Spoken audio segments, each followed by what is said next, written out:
my channel. Well, what can I say? Christmas is over. It's done. We're now between Christmas and New Year. And of course, for me, that all means planning, structuring and preparing for, getting everything geared up for my stitching for next year. Now, you'll all know that previous to sort of this past year, I was never very good at actually tracking. I used to use the Stitch app on my phone, which I put all my new starts on there, my finishes, but it didn't really track, what I worked on in the month. So as of January of last year, you'll all know that I invested into a happy planner.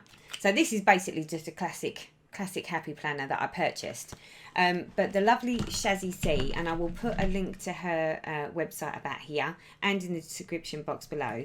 She does pages for journals. So what I did is, obviously it is all sort of Flosstube related and stitching related, all the pages that she provides. So all I've done is gone in and printed a background onto some paper and then put in the or use the templates that Shazzy C provides. So obviously I've got one for my Flosstube, I've got one for my whips where it just tracks my whips, my starts and finish dates.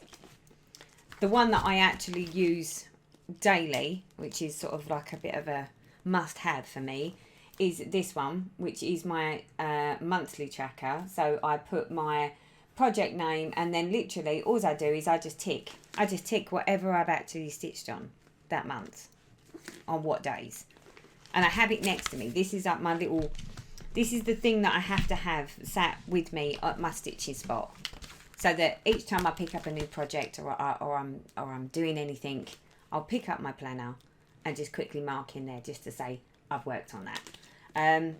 She does other pages as well, but I'm really only showing you the ones that I tend to find on my go-to. So the other pages that she does is basically like a little month thing. So as you can see, it's got stitching priorities. I know that says sale dates. Obviously, I don't use it for sale dates because I don't do sales. Projects to work on, shopping list, and then behind that, it's basically just a full month with spaces for me to write on as I so wish.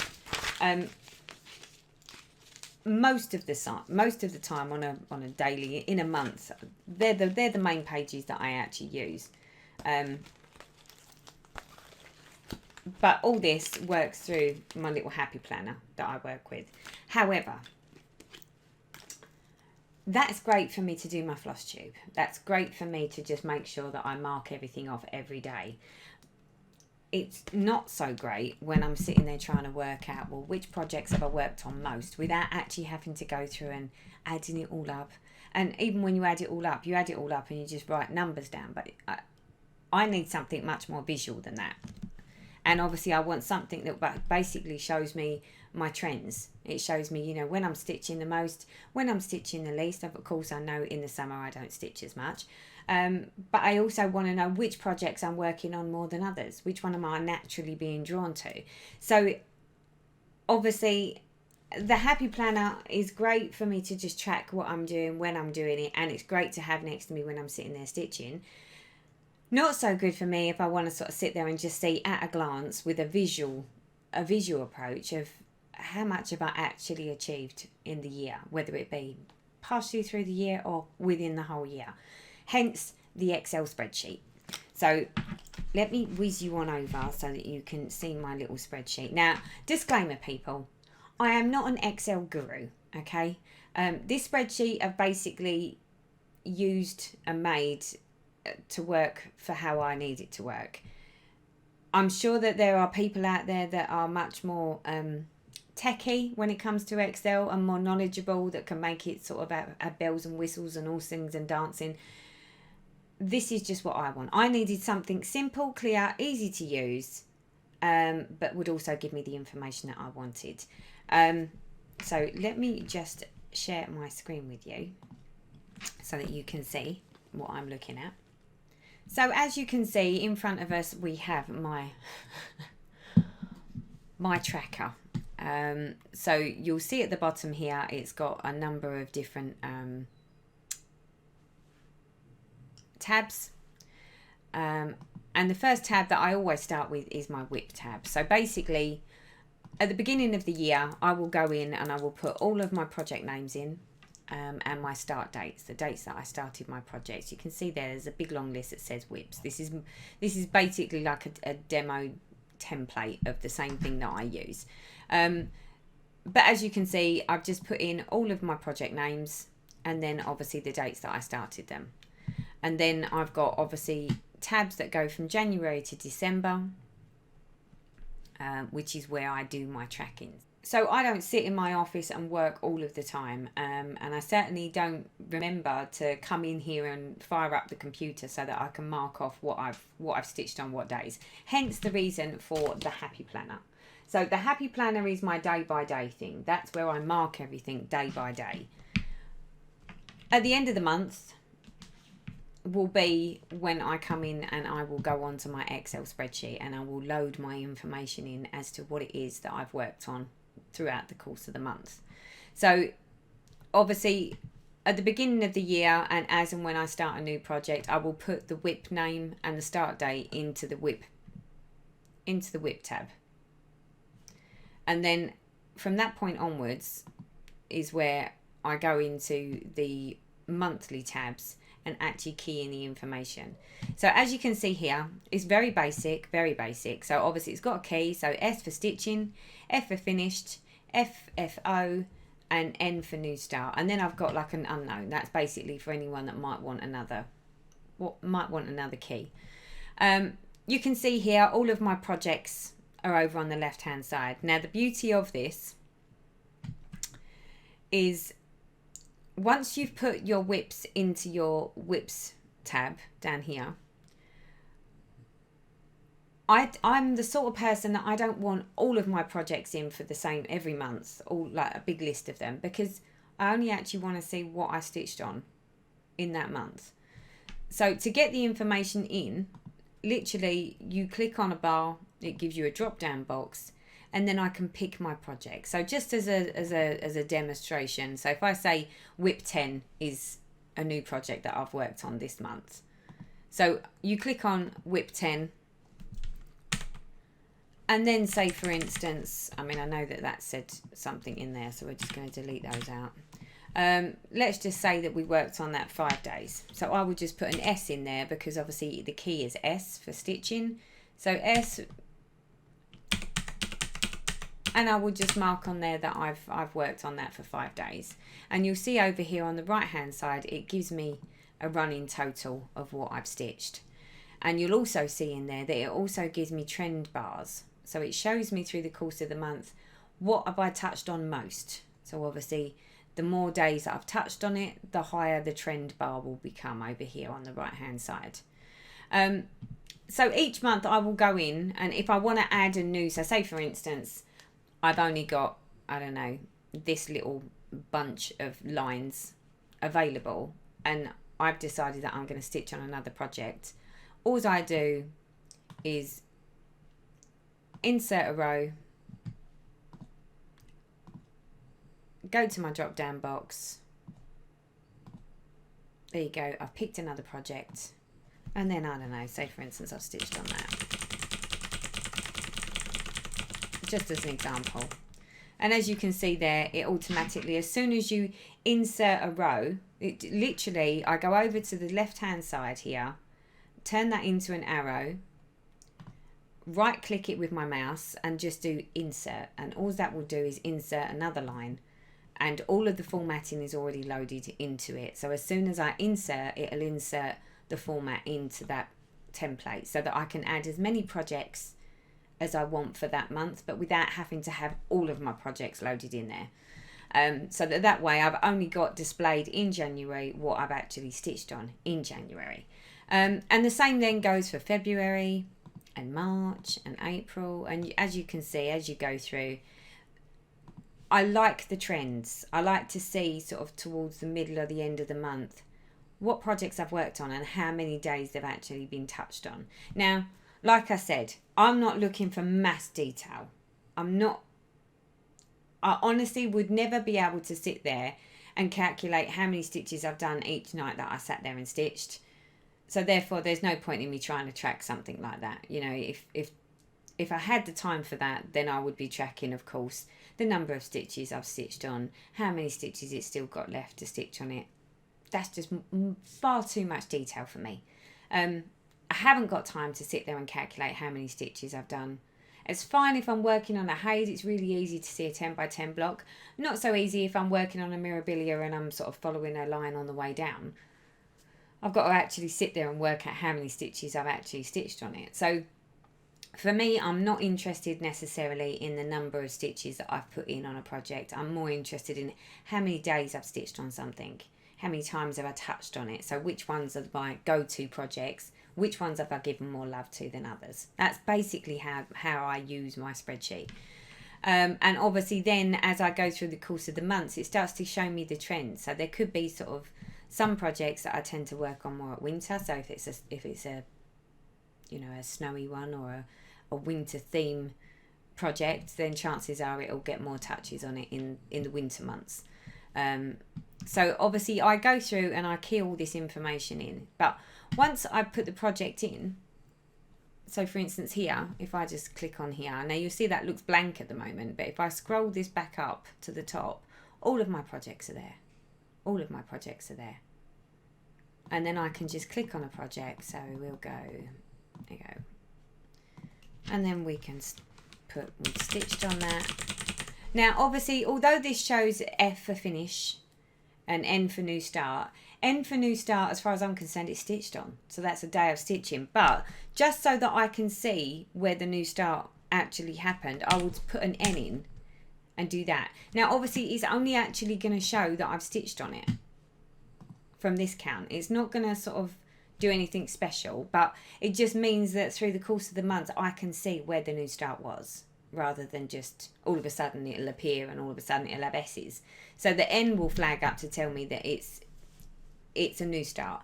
The same with finishes. So say for instance I've got a new start, I've stitched on it, and then say on the 20th of February I finished it. So I'll just put an F in. And it will just calculate another day of stitching, but I probably would have stitched on it because I finished it. Whether it be that I'd finished it or whether it be that I stitched on it, that doesn't matter to me. It's been touched once more and that's where it finishes. So on the month it will show me where I've got new starts, where I've got finishes. The calculation over here that it's showing is still just going to show another day that it was touched on. But for me, I am fine with that, just as long as I can see where the new start was and where the finish was throughout the course of the months. And then all this then is separate. So this is on a monthly. So now if I want to actually go and see for the course of the year how I've done, I go to the tab here which says year view. Let me scroll this out a little bit for you because it's hanging off. There we go. So you'll see here obviously all of my projects over on the left hand side, and then here's all the months, and again it's got the trend bars. It's got the trend bars to show me what I've stitched on the most. So for instance, alternative reality, it had more stitching in August than it had in May, but overall across the board of all of my projects it's sort of somewhere up in the top section because it's got 15 total days of stitching for the year.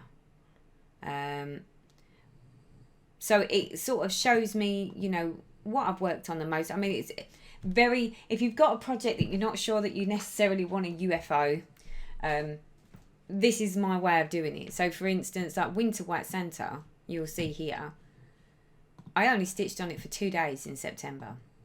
So it's only been touched twice in the entire year. So if you know that there's a project that you've been working on for some time and it's not that it's a new start. I mean, obviously this one here, Arabasca Rose, I mean, that's only been stitched on 2 days in the year. But that's actually a fairly new project. That's new for this year. So I'm not really overly fazed by that. But if you've got a lot of projects that you've had ongoing for years, this for me is like a decider. It's like, oh, you know, well, I barely stitched on that one. So do I UFO that, or is it just that I need to sort of make that a focus piece for a certain month, pick a month and focus on it? So obviously for me, this is much easier for me to sort of see what I'm doing And you know, if you start looking at this year view, if you start looking at your year view sort of halfway through the year, if there's anything that you feel is getting left behind or you're not really working on as much as you should, it just gives you that little nudge, because it's very visual. It's much more of a visual thing rather than having to sit there and calculate, oh no, I've only actually stitched on that 2 days in, I don't know, 6 months, whereas everything else has had 15 or 16 days.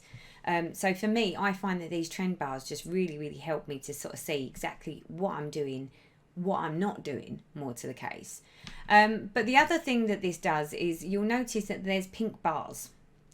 And then obviously they're the days that I've actually got finishes. So let me just pull this out a little bit so you can see. So you can see on here that the pink bars are finished projects. So this gives me an overview of my projects, and you'll see there that it actually shows the days that I've finished. Now it does that bit itself. What it doesn't do, it doesn't pick up all this information unless you put the project name in. So as an example, so as you can see, this is the year view. All of the information in this spreadsheet is basically based on the information in January to December, and what is driven, or the driving force of that, is the WIPs tab. So as long as you have written exactly the same name on the project here, as you put in this column here, all the information will automatically appear all by itself. So as an example, for instance, if I go to my WIPs tab and I say, okay, let's make that 27th of the 12th, 2019. Let's say WIP 11. Let's go into August and then go in and change this. Now I'm going to go down here and select WIP 11, and then I'm going to say that I stitched on that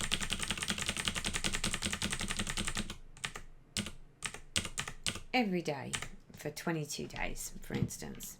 Okay, so that's WIP 11 in August. So if we now go back to our year view, now I can either just type that in, but because I want to make sure I don't make any spelling errors, to make sure that it picks up all the information, I just double click the cell and copy it. Do Control C. I go back into my year, and then in this box here under projects, I put that in, and you'll see as soon as I put that in, it picks the information up. So there's the 22 days in August, and my total number of days stitched for the year is 22. So as long as you've put the name of the project in the left hand side column, it will pick up all the data that you've put in through the course of the months. What it will also do, so for instance, when I know I've finished a new project, or I've finished a project, not only do I put F in the month that I actually finished it, I'll go back into my WIPs and I will put in a finish date. So for instance, this WIP here, which is the one that we've just put in. So just as an example again, if I go back, so WIP 11, we started it on the 27th of December. WIP 11, this is the same WIP there. Now, we're speedy stitchers here. So we're going to say that we've finished that, and we finished it yesterday. So that is 29th of the 12th, 2019. So we put a finish date in there. If I now go back into here, you will see that it has now highlighted that in pink, and it's put my finish date in. So that way, as long as I've updated my WIP tab, it will update this. It's not about the F in the other months. That's purely for me to sort of see what I've finished, what I've started, and whether I've had new starts and finishes. Because I can quite easily run through well, I don't need to, it's all here. But I like to have it on my monthly tracking so that I can see, okay, well, in February I had that new start on the 9th. But I also finished it on the 20th. But if I want to see everything that's finished, I can see it here as well. But by putting in the finish date in the whips page, or the whips tab, it will automatically change my information here. So very easily, at a glance, it will show me, okay, you've now got 1, 2, 3, 4, 5, 6 finishes for the year before I've got to the end of the year. And it will also show me, you know, the trend bars. It carries on showing the trend of how many days you actually stitched on it through the course of the year. But obviously it also highlights it so that it tells me I don't need to worry about that project because that's a finish. So everything that isn't pink is still an ongoing thing. So for me, this works fabulously because it's very visual. But like I said, spreadsheets I think can be very personal things. They can work for some people and not for others. I mean, I know that if you're the sort of person that loves real drilling down into the deep detail of your stitching, Blitz Stitch done an Excel spreadsheet that basically is an all singing, all dancing, all bells and whistles. Tracks the number of stitches, tracks the remaining number of stitches in a project, providing you can put all of the information in. I tried it. I've got to be honest. I tried his template. I couldn't get it to work for me personally, and it was too much for me. There was never in a million years was I going to sit there and try and work out how many stitches I stitched on each project every night that I was stitching. I have enough trouble just remembering to tick my little planner book on an evening. So for me, it's not about the number of stitches. It is about the number of touches my projects get. How many days I actually touch and work on them. That's, for me, more important. That and knowing what my finishes are. So this spreadsheet really, really works for me. Obviously, like I say, it's a personal thing. It's not all singing, all dancing, all bells and whistles. But it just gives me a very easy visual thing to look at, so that way I can quickly just look and see, oh, I haven't stitched on that for a while, so I need to get that out and stitch on it, or I'll make that a focus piece for next month because I've done very little on it. Whereas obviously if I was working from my trusted planner, I'm not so aware. You don't see which projects you haven't really worked on, because it's like a month, you get a month page. Whereas this shows me in a year, and it shows me all of my projects. You know, something that I stitched on in January on a January page on my planner, I'm not necessarily going to be looking at January if I'm actually in June, in which case I might have forgotten that I haven't stitched on something since January. Whereas obviously with this spreadsheet, it actually lets me sort of see exactly what's going on, exactly what I am doing and what I'm not doing. So I thought I would just share it with you. For those of you that would like to try working with my spreadsheet, like I say, I'm not a professional. I'm not an Excel guru. I basically made it do sort of what I want it to do, and that's enough for me. I don't need it to do anything more than that.